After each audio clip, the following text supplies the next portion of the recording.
Неоценимый вклад Алексея Елисеевича Кулаковского в развитие якутской литературы, его мировоззрение, философские трактаты актуальны по сей день и являются большим вдохновением, которое сплачивает все улусы, районы и города республики. Цель общества – поднятие культуры. Кырағастан кыһырым тағайы кихи көксін көрдігі кайын санабаппын. Улахантан уулуу турар оғыз харғыттан ордук соғый бұтым. Сыты сырылақтан сындыз сулуғу сыналыбын.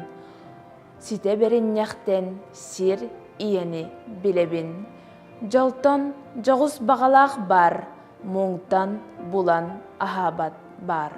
Правдив девиз: в борьбе обретешь ты право свое, и правдива пословица: на Бога надейся, а сам не плашай.